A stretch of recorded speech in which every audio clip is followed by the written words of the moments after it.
Bonjour, alors une petite astuce pour ceux qui n'ont pas de plateau tournant pour faire des pignons, en cas de casse de pignon quoi que ce soit, ou des dents qui sont abîmées, hein, qui voudraient refaire des pignons, hein. Alors bon, il faut absolument avoir des fraises à module, hein, on appelle ça des fraises à module, c'est des fraises pour faire les dents, hein, qui ne sont pas tous les mêmes en fonction du module que vous allez faire, hein. Par exemple sur mon tour, moi c'est du module de 1, donc le module de 1, par exemple sur mon outil à retomber dans le parc, j'ai fait, c'est du module de 0,6. Bon, mais ils sont pas tous pareils, hein. Donc, en fonction des pignons que vous voulez faire, il faut la fraise qui va avec. Et surtout la fraise au diamètre que vous allez faire. Parce qu'en fonction du diamètre, la fraise n'est pas la même, hein. Souvent, c'est vendu les fraises à module sont vendues par 6 ou 8, je sais plus combien, hein, qui vont de tel diamètre à tel diamètre de pignon, hein, pour que en fait, les dents soient pas exactement faites pareil, puisque automatiquement, plus le diamètre est gros ou plus le diamètre est petit, les dents, c'est pas une histoire d'écartement, c'est une histoire d'entrée, hein. Au niveau de l'entrée des dents, hein, qui changent, hein. Donc on peut pas faire avec toute la fraise, on peut pas faire avec une seule fraise tous les pignons. Non, c'est pas possible. Donc par exemple, je prends des pignons de tour. Si vous avez un tour avec des pignons de ce genre-là, hein, bah ça c'est un pignon pour faire les pas à gauche, hein. On peut le reproduire, ça veut dire on fait du copiage en fait, hein. Donc on n'a pas besoin en fait, qu'on appelle ça, de plateau tournant diviseur, puisque le plateau tournant diviseur c'est l'outil qu'il faut normalement pour faire des pignons, mais il faut des plateaux à trous aussi. Alors les plateaux à trous, c'est pour être bien précis à chaque dent. Là on va travailler sur du copiage. Donc le copiage, qu'est-ce que c'est? Eh ben, c'est un pignon qui va être monté sur un axe, par exemple un axe comme ça, hein, voilà, qu'on va mettre soit dans l'étau comme ça. Alors là, celui-là n'est pas assez long, hein, c'est juste pour montrer, hein, dans l'étau, et on va mettre un indexeur de l'autre côté, sur un côté par exemple comme ça, qu'on va déplacer, et qu'on va déplacer d'une dent par une dent. À chaque fois, on va serrer l'étau pour pas que ça bouge. Et comme ça, on va prendre avec une fraise, bien entendu, celle-là, c'en est pas une, mais ça va ressembler à ça. Et ben, on va de l'autre côté, ben, quand vous avez usiné un diamètre exactement le même que celui que vous voulez copier, ben, l'autre côté, vous allez faire avec une fraise bien adaptée, bien entendu, dent par dent. Voilà. En regardant la profondeur de votre dent, et puis comme ça, ben, vous refaites un pignon. Voilà. Et puis sans investir des grosses sommes. Alors bien entendu, si vous voulez un pignon spécifique avec un nombre de dents spécifique, ça va être un petit peu plus compliqué. Alors il y a la possibilité de le faire avec une imprimante 3D, hein, par exemple, celui qui a des imprimantes 3D, de le faire en plastique, et puis de cette fraise en plastique-là, ben, reproduire en métal, hein, avec cette solution-là, hein. Toujours dans le même module, hein, parce que ceux qui ont les imprimantes 3D, ils font un peu n'importe quoi.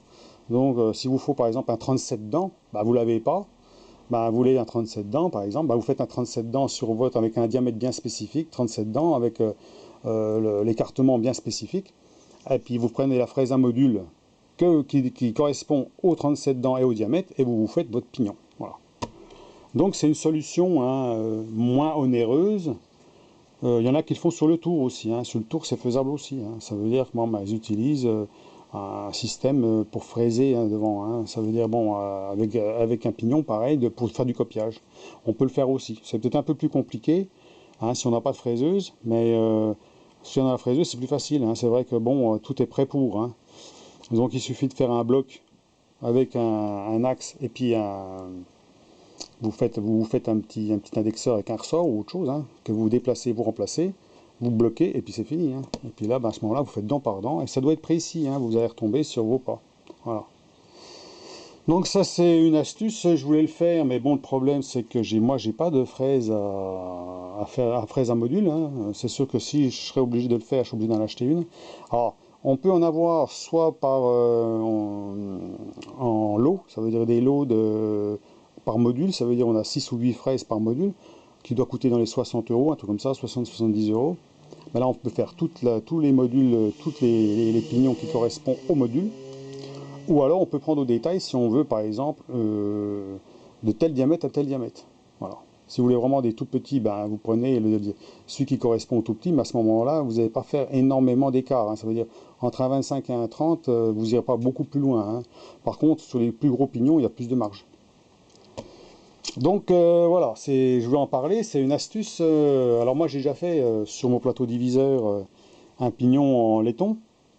ça va très bien, bien sûr, hein. Mais bon, le problème, c'est que comme on n'a pas de plateau à trous, hein, qui devrait, eh ben, on n'est pas, il faut faire attention de ne pas se planter dans les tours, hein. Hein, c'est sûr que c'est tant de degrés, hein, on prend tant de degrés, on fait tant de tours, on prend tant de degrés, ainsi de suite, et à ce moment-là, ben, on arrive à faire les dents bien comme il faut, hein. Ben, c'est pas si simple parce que si on tombe dans des trucs qui sont pas justes, par exemple, si on veut 12 degrés, c'est pas un problème, mais si on veut, je sais pas moi, 15,5 ou 16,5, et là, ça va commencer à être compliqué d'être précis. Voilà. C'est ce que je voulais dire. Donc, une petite astuce que vous pouvez vous amuser à faire, hein. Ce n'est pas trop compliqué à faire, hein. Je pense qu'il suffit de faire un axe, de pouvoir fixer n'importe quelle la partie du pignon que vous voulez mettre d'un bout, hein, fixé. Et puis de l'autre côté, ben, celui que vous voulez refaire, du bon diamètre, du même diamètre, et puis c'est tout, en copiage. Puis si vous n'avez pas le pignon qui correspond à ce que vous voulez un autre pignon d'une autre forme, bah, vous le faites sur une imprimante 3D ou si vous connaissez quelqu'un qui peut le faire, hein, ce qui fait que vous faites un pignon en plastique qui va vous servir de modèle. Voilà. Et ensuite, bah, vous pouvez l'utiliser pour faire un pignon métallique par la suite. Voilà. Ou en bronze ou comme vous voulez. Donc voilà. Donc dites-moi ce que vous pensez de la petite astuce. Hein, c'est très simple à faire. Donc à condition quand même d'investir dans des fraises à module. Hein. Ça sera un peu le minimum hein, si on veut faire ça parce qu'après, bon. Moi, j'en ai déjà fait, c'était avec une fraise à scie comme ça, mais je pouvais faire que du pas de deux. Hein, je ne peux pas faire grand-chose d'autre. Hein. Voilà, allez, à plus, au revoir.